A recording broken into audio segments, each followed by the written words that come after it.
Okay, guys, so I'm back, and today we're going to talk about the first fantasy series I actually read that is Smut and Spice.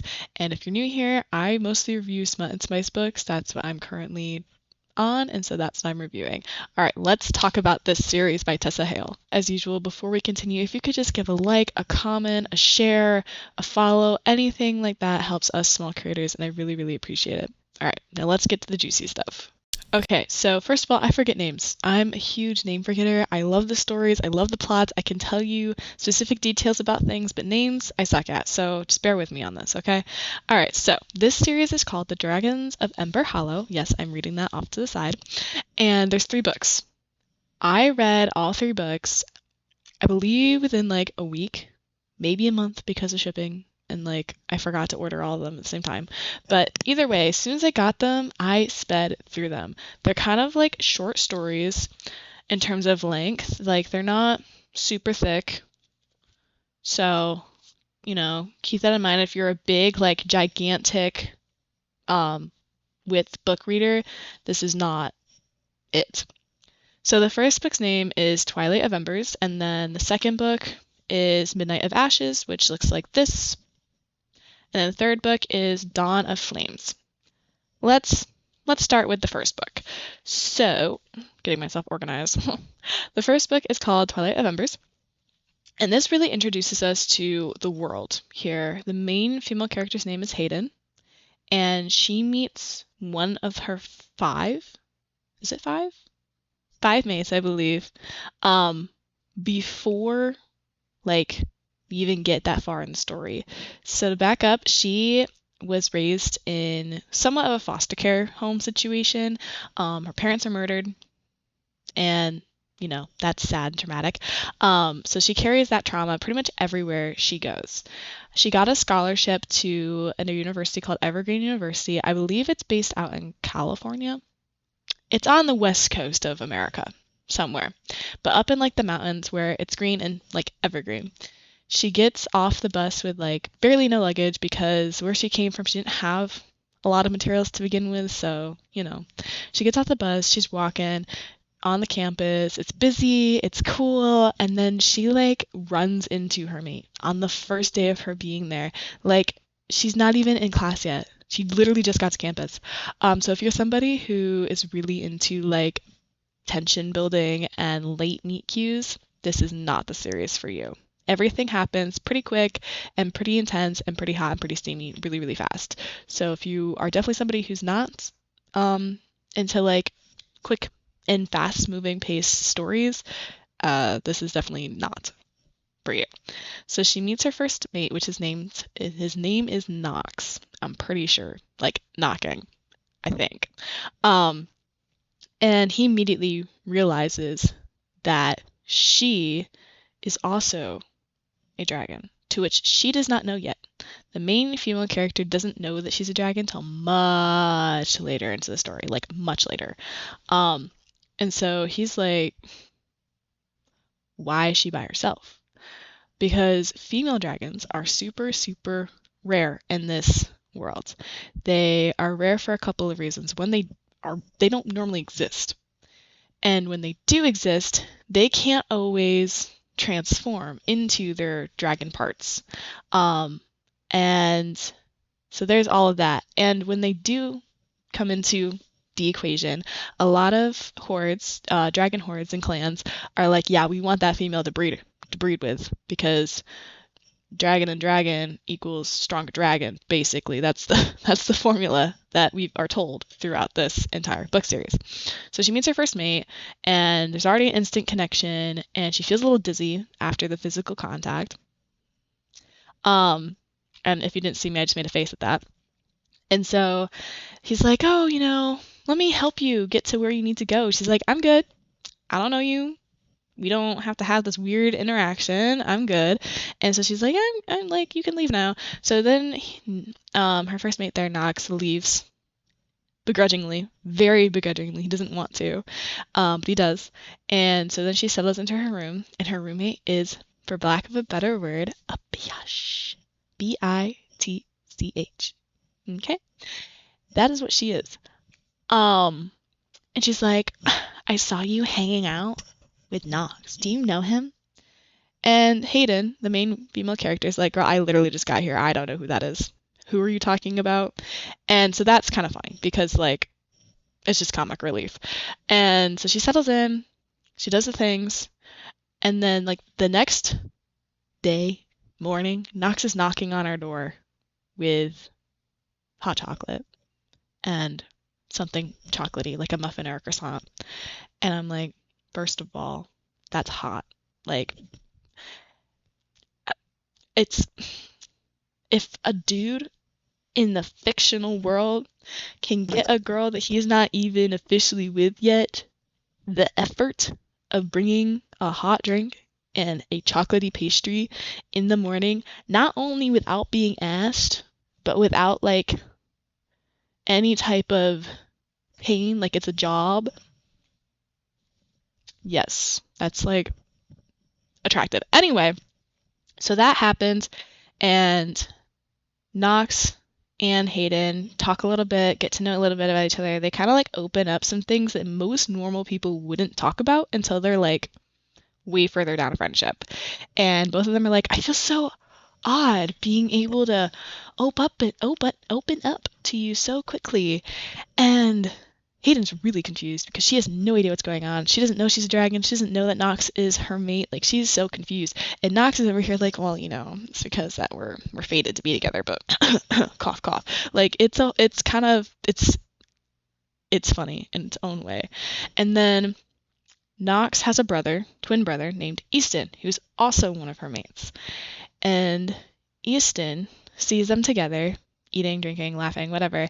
And Easton's like, oh, so this is the piece of ASS that you were talking about? To which Hayden's like, first of all, I don't know you.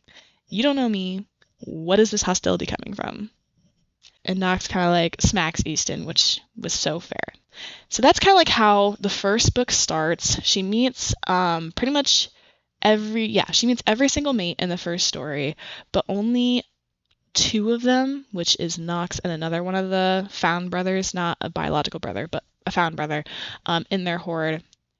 Only two of them really connect purposely and intentionally try to connect with her.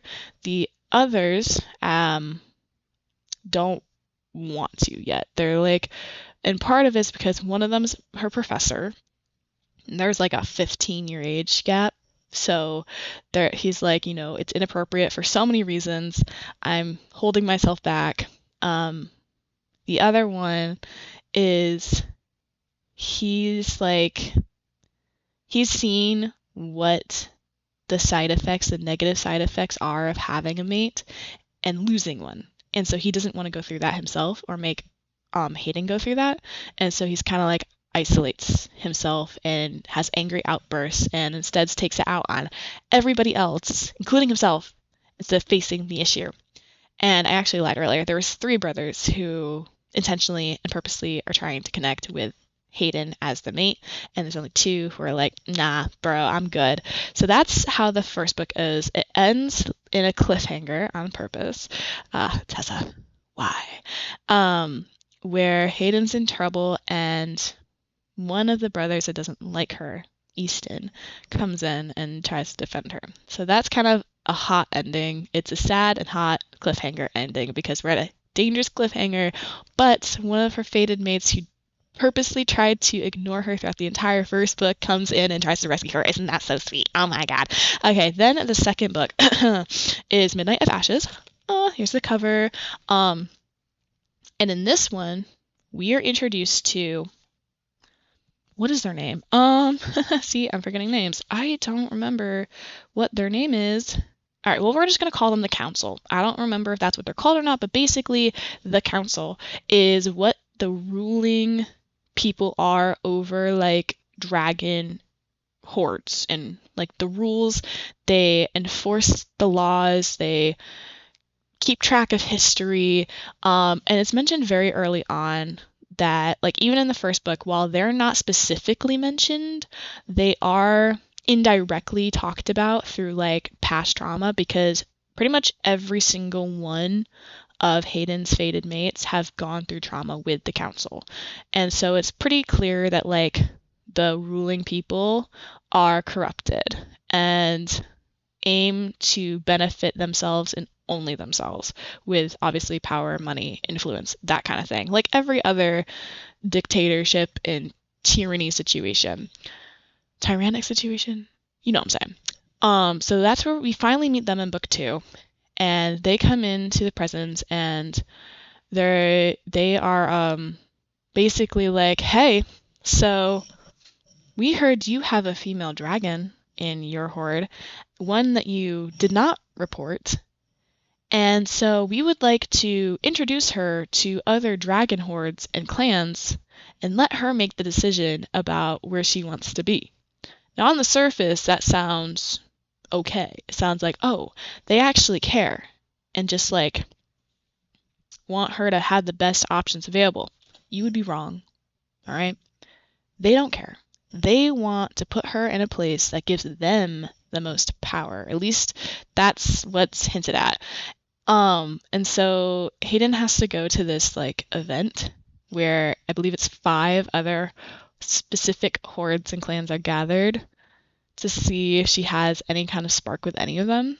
And she's even saying like, hey, I'm not interested. I found my fated mates. I'm good to go. Like, we're fine. But the council's like, yeah, except for the fact that you were not fully mated with any of them or all of them. And we really want you to test this out for us. Just, run along, child. So she goes to this event. And the other thing I forgot to mention is in the first book, we're introduced to one of the enemy hordes. And they are dead set on getting Hayden for themselves. Like, dead set. And creepy dead set, too. Like, it's not like, oh, we'll take care of you while we're breeding you. It's like, no, you're going to be my slave. I'm going to force you to have sex with me. And I'm going to force you to have my babies, whether you like it or not. It's that kind of clan. And so they're here at the event, and she, like, recoils? She runs away from that situation. Like, she does what she has to do, and then she's like, okay, I gotta go get air.